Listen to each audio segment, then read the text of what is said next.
that's what got me when he said, "Hey, Mose, listen to this." You know, and him laughing while he was playing it. And you know, I know he knew he was playing the wrong chords, you know, but that made it even more fun. It's like his aura. It's like people just like being around him. And then when other people hear him sing, it's like if he passes by, it's like they gotta touch him. And as soon as Israel Kamakawiwo'ole walked on top of that stage, you could hear one pin drop. As soon as he opened them out, the people flocked to the stage, just like the Pied Piper. Beers down, all in awe, just mesmerized by this man's presence. I think he's the most free-spirited person I ever knew, the most understanding, the most open, honest, and insightful person I've probably ever come across. He was a big man, but with a big heart, you know, unconditional love. He's just a big teddy bear, you know, really. I miss that, yeah. Everything came from the heart. He loved the audiences, he loved his music, and I think that purity, that honesty shines through the songs that we now hear. The music has gone much farther than Israel, the body, could ever take him, you know, and he will continue. The music will be there forever, and he will continue to influence the world through his music. Somewhere over the rainbow, bluebirds fly, and the dreams that you dream of, dreams really do come true. Israel is somewhat like his dad. His father was a man that was loved just the way how Israel was loved. She was the homemaker most of her life, but Israel and the mom and dad were just that kind of people, that people just want to be around them. In intermediate, I think he only came to school to play music underneath the tree. There was a tree, and the bell would ring and everybody would go to class. And when the bell rings to change classes, he's still under the tree.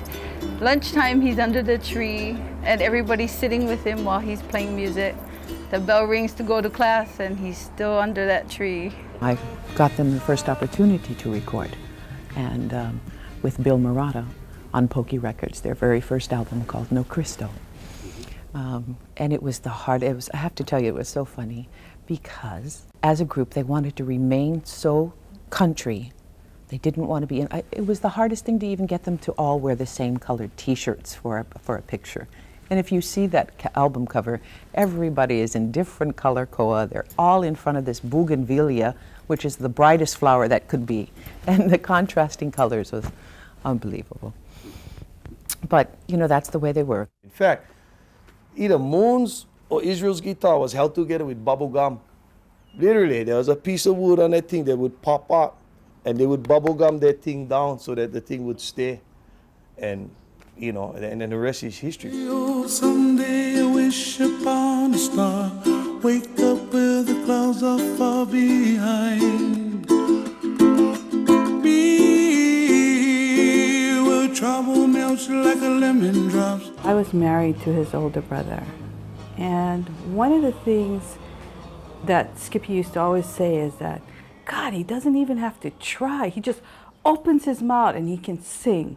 Me, I have to try really hard, you know, to really hit my pitches and, you know. And to him, his brother was like flawless. I mean, with no effort. Israel could just sing and Israel could just play. And so he was very much admired by his older brother.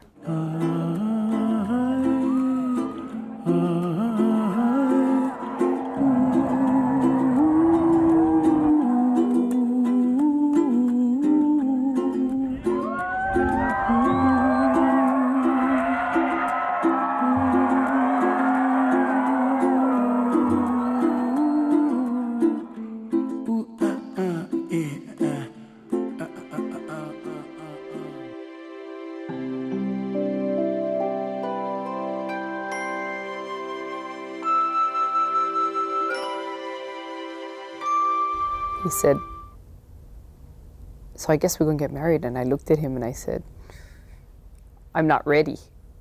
And he looked at me and he said, you know what, I lost you once, I'm not going to lose you again.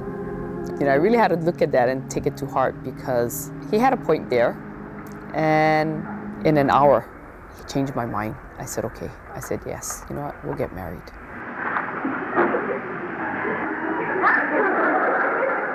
And I really had to laugh at myself, because I told him, in 1 hour, you changed my mind. You know, I was so stern on no, but in 1 hour, he changed my mind. Trees of green and red roses too, I watched them bloom for me and you, and I think to myself, what a wonderful world. Well, I see skies of blue and I see clouds of white and the brightness of day. I like the dark and I think to myself, what a wonderful world. On the first day that we met in '93 in the hospital that he called me up there, he asked me if I could do one thing. He says, all I want to do is take care of my family. I want to take care of my wife and my baby. And I know I'm not going to live forever. He knew that. He had made peace with that already. He was probably offered these things.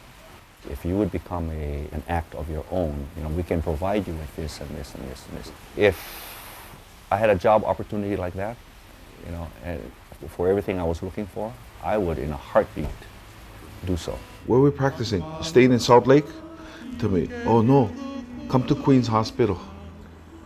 So I'm thinking, Queens Hospital? You in the hospital, brother? Yeah, I'm in the hospital, but I'm coming out pretty soon. He was in the hospital, I think, about another week, and then he came out and we went directly to a performance, and we started it, and we went into the studio right away and started Facing Future. His consumption of calories were just tremendous, and I try to cut it down. I really, in the hospital, I try to cut it down, but people are bringing food in.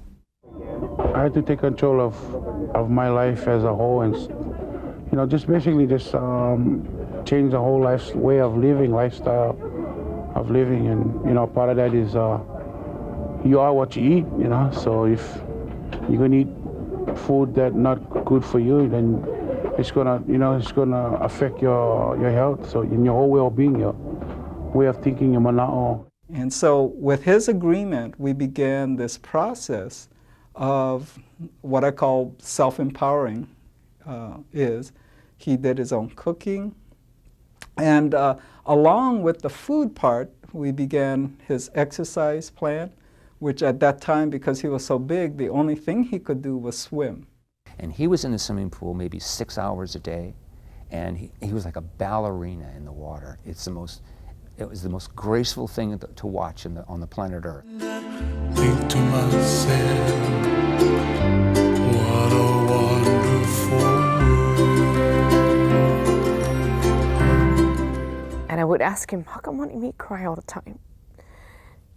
And he would tell me, you know what, Kupua? Because we love God, God's going to take care of you, going to take care of Vehi, and going to take care of me. I said, how are you today, Israel? E mau loa aku, he was yelling. E mau loa aku, Sky, e mau loa aku. I said, Israel, you will? He said, yes, I'm ready. E mau loa aku, which means I will live forever. I'm happy now, I can go, I will live forever. And surely he has. He would talk Hawaiian, and he does not speak Hawaiian. He was speaking Hawaiian, and we were trying to make the words what he was saying. He was calling his great-grandfather, calling his brother, his mom, his dad, his sister, and he was talking about something about green, and we didn't know what he was talking about, green and blue. Along the way, we found out where we scattered him, that water is all sand there, and it's green and blue. Babies cry and I watch them grow.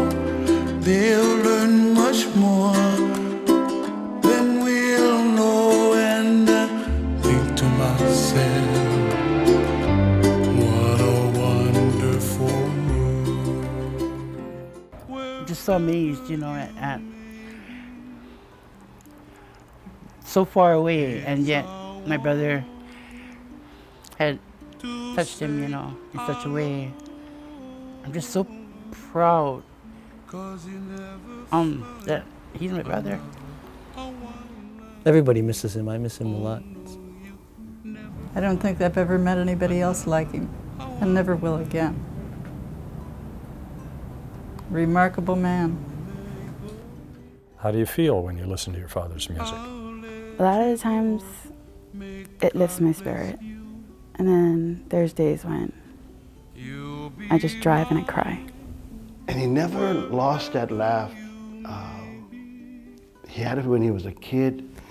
He had it then, and I tell you, to the day he died, you know, when he still had that laugh.